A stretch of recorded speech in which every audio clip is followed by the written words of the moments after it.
Vimos que gran parte de los argentinos, lejos de recordar gestas que nos unen y engrandecen, insiste en resaltar aquellas cuestiones que nos dividen. También olvidamos o bien le damos una interpretación parcializada o facciosa a hechos históricos fundantes de nuestra identidad como nación. El Tratado del Pilar, también llamado Carta Montonera, celebrado el 23 de febrero de 1820, entre Estanislao López por Santa Fe, Francisco Pancho Ramírez por Entre Ríos y Manuel de Zarratea por Buenos Aires, parece haber corrido con la misma suerte, ya que lejos de darle el alcance que merece como hecho histórico, en muchos casos se lo recuerda como una especie de revuelta de paisanos disconformes con algo que no se sabe bien qué. Intentaremos dar algo de claridad al tema frente a la complejidad de ese proceso histórico. Tengamos presente que a partir de la Revolución de Mayo se van perfilando dos modelos de país: el sostenido por Buenos Aires, centralista, influenciado por la corriente filosófica de la Revolución Francesa y las ideas librecambistas impulsadas de la Revolución Industrial, racionalista, la llamada Ilustración o Iluminismo, los galeristas o clase decente, como algunos les decían, representado por la logia porteña y aquel otro proyecto de tierras adentro hispanoamericanista, defensor de tradiciones y autonomías provinciales, sucesoras del municipio indiano, y a caballo, chiripá y poncho, representado por los caudillos federales, nuestros caudillos federales, que eran líderes naturales emergentes de la guerra de la independencia. La logia porteña intenta imponer su proyecto centralista, así es como a la primera junta le sucede la Junta Grande como germen del federalismo, su disolución y de allí en más la concentración del poder en el triunvirato con 3 triunviros para finalmente pasar al directorio unipersonal. Y es bajo esa autoridad que se dicta la Constitución de 1819, de corte unitario, al establecer en forma representativa, la forma representativa republicana consolidada en la unidad de régimen, como dice su artículo primero. Esto no es otra cosa que la potestad del presidente de designar a los gobernadores provinciales, es decir, cónsules del poder central. El interior federal rechaza esta constitución. Eran tiempos en que la banda oriental era heroicamente defendida en soledad por don José Gervasio de Artigas de la invasión portuguesa. Buenos Aires le daba la espalda una vez más, en complicidad con el imperio, al primer caudillo federal argentino.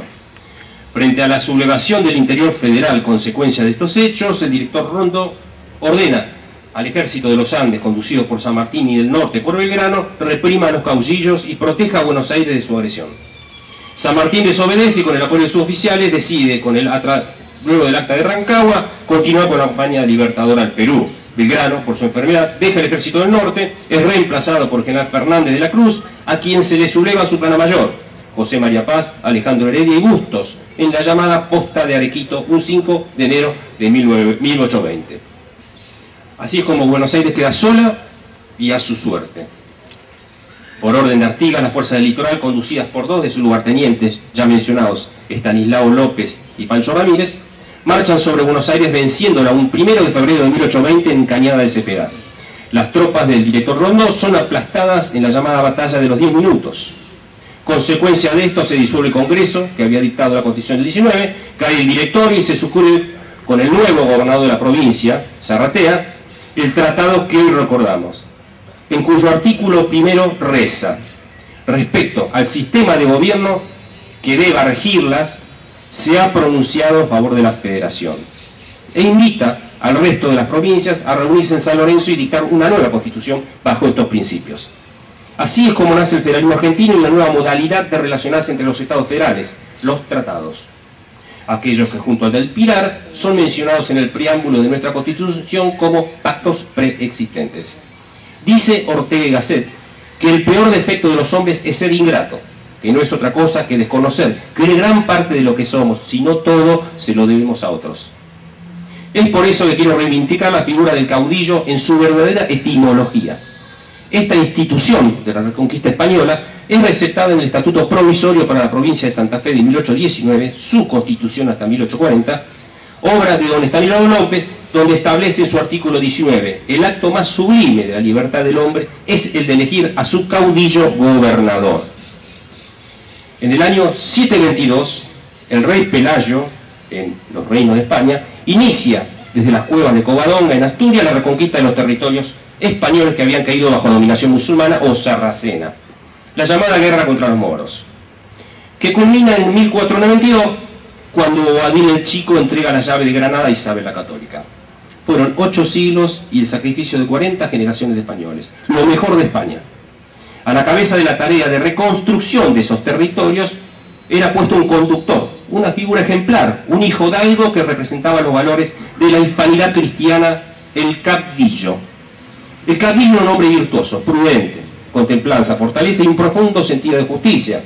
Un político en el sentido escolástico de la palabra, es decir, un constructor del bien común, que es el bien de todos. Con un sentido trascendente de su tarea, sabedor que los resultados se verían más allá de su vida. La autoridad del caudillo se afirmaba en la ejemplaridad. La verdadera autoridad, debemos saberlo, no se impone por la fuerza, emana naturalmente por la excelencia de aquel que la ejerce. El caudillo era uno más de su pueblo, representaba sus ideales, sus creencias, sus herederos, pero era mejor, se distinguía del resto, era un hombre de distinción, con un gran sentido de pertenencia. Porque pertenecer es ser parte de algo. Uno ama aquello que pertenece, y es desde la pertenencia que nace el compromiso, la entrega y hasta el sacrificio, como en aquellos caudillos. Dice Chesterton: los romanos no amaban a Roma por su grandeza, sino Roma fue grande por el amor de los romanos.